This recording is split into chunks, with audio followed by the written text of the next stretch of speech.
Asunción Klinikaren eraikina behin betiko onespena ematea Asunción Klinikaren eraikina handitu ahal izateko xehetasun azterlanari.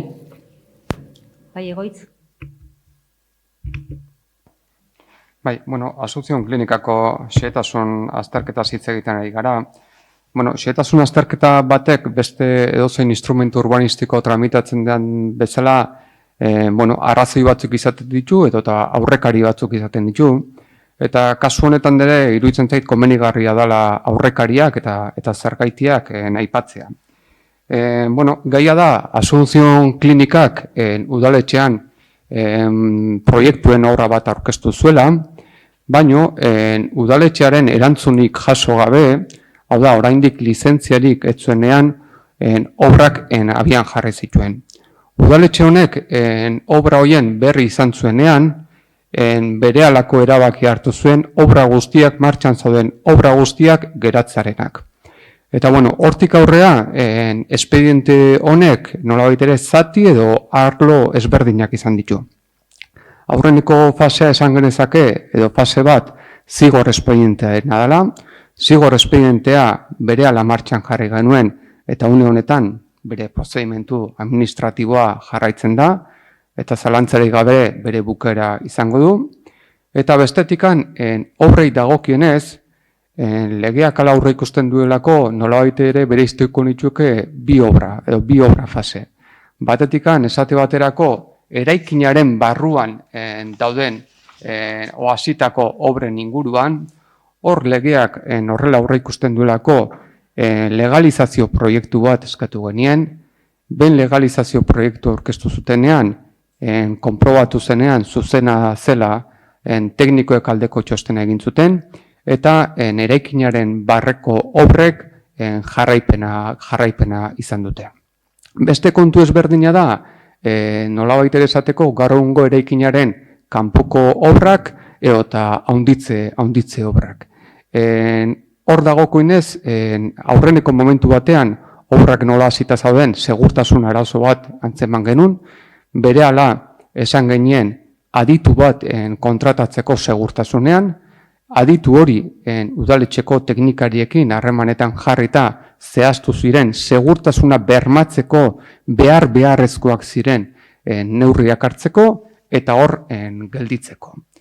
Hori egin ostean, ikusi genuen obra horiek gaur egunean indarrean dagoen planamentuaren arabera egingarriak izan zitezken obrak zirela, baino gure ustez aurretikan xehetasun azterketa bat aurkeztea beharrezkoa zela. Erabaki hori jakinarazi genienean, Asunción Klinikako ordezkariei ez zitzaien batere gustatu, eta berei eskubidea dan bezala errekurtso bat aurkeztu ziguten xehetasun azterketa horren beharra zalantzan jarriaz. Xehetasun errekurtso hori aztertu genuen, eta atzera bota genuen, arrazoi juridiko teknikoak zeintzu ziren azalduz. Errekurtsoa atzera bota genienean, orduan bai xehetasun azterketa aurkeztu ziguten, eta xehetasun azterketa honek beste edozein xehetasun azterketa bezalaxe dagokien ibilbidea jarraitu du, lehendabizi hasierako onespena eman genion, alegazio epe bat egon da jende aurrean, ez da alegaziorik egon, eta behin tramite hori pasostean, gaur egun ikusirik planeamenduak baimentzen duela, behin betiko onarpena ematen diogu xehetasun azterketa honi, legeak hala ahalbideratzen dielako beraiei, eta gure legeak guri hala behartzen gaituelako. Behin xehetasun azterketa hori, behin betiko onarpena ematen zaionean, hortik aurrera, beti ere proiektua aurkezten dutena zuzedena bada, obra horiek bere lizentzi izango lukete eta obrak egiteko aukera izango lukete. Hori da pixka bat arrazoia. Mila esker Egoitz, aipamenik, Joxemari? Ez bakarrik azpimarratzea Egoitzek eta etxeko teknikoek jarraipen bat egiteagatik egindako lan guztia. Zenbat kostatu da, zenbat bilerak eta zenbat ordu suposatu ditula, baina positibotza jo nahi dut horiek egindako lana. Eskerrik asko, Joxemari. Handu? Bai, bueno, hasteko eskertu nahi dizut, Egoitz, nik uste nahiko garbi azaldu duzu, bueno, nola izan den prozesua eta bueno, nola klinikak baimenik gabe hasi zituela obrak eta bueno, behin xehetasun azterlana eskatuta, uztailean aurkeztu eta orain emango zaio onespena azterlanari, obrekin jarraitu ahal izateko. Ondo esan dezun bezala, egungo planeamendua klinikari handitzeko aukera ematen dio eta alde hortatik guk ez du ezer esatekorik. Udalaren egin beharra da, hoi albidetzea. Hala ere, badugu kezka bat, ezin dugu ahaztu klinikak urte asko daramatzala zerbitzu publikoa ematen, osasun sailarekin duen hitzarmenari esker eta prentsan irakurrigunez 7.000 euroko inbertsio egiten ari da bere instalazioak handitu eta berritzeko.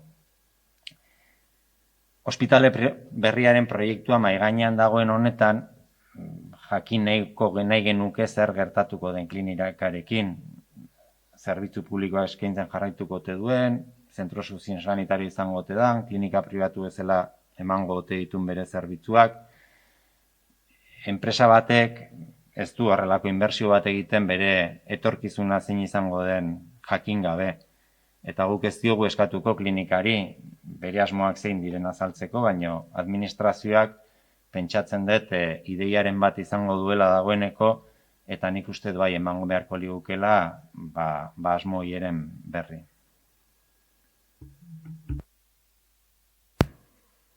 Bai, bueno, pixka bat handu egila da, oain klinikak obrak egiteko lizentzia hori eskatu dula, eta badirudi hor hobekuntza batzuk egiten ari garela, ezin dugu ahaztu, titulartasun publikoa duen ospitale publiko bat eman arte, Asuntzion klinikaren bidez bermatua dugula eskualdean osasun arreta hori, ez? Jaurlaritzaren itunaren bidez. Momentu hontan, guk ere ez dugu gerentziarekin horrelako elkarrizketarik izan, jakiteko Asuntzion klinikak etorkizunean izango duen zerbitzuaren inguruan. Momentuan egila da eta osasun arreta zerbitzu hori emateko klinikak obrak egin behar baldin baditu, egin beharko ditula eta baldintza guztiak bete beharko ditula, gero badaukagu beste puntu bat saneamenduaren inguruan baita ere hitzarmen bat onartzeko. Orain, momentuan gauden unean, badakiz beste puntu batean ere hitz egingo dugu gainera, apoaren aldaketaz, pixka bat balizko etorkizuneko ospitale publikoaren kokapena ahalbideratzeko, ez? Baina nik uste dut orain planteatutako galdera horien erantzunak ez dauzkagu eta pausoak ematen joan ahala, uste dut pauso garrantzitsuak ematen ari gerala ospital berri hori egikaritzeko Tolosan, baina pausoak ematen joan ahala argitu beharko da planteatu dituzuen galdera horiek. Bozketara pasako gera, ez? Bai. Ados, irizpenaren aldeko botuak, aurkako botuak, abstentzioak, ados, irizpena onartu da. Lankidetza hitzarmena, Asuntzion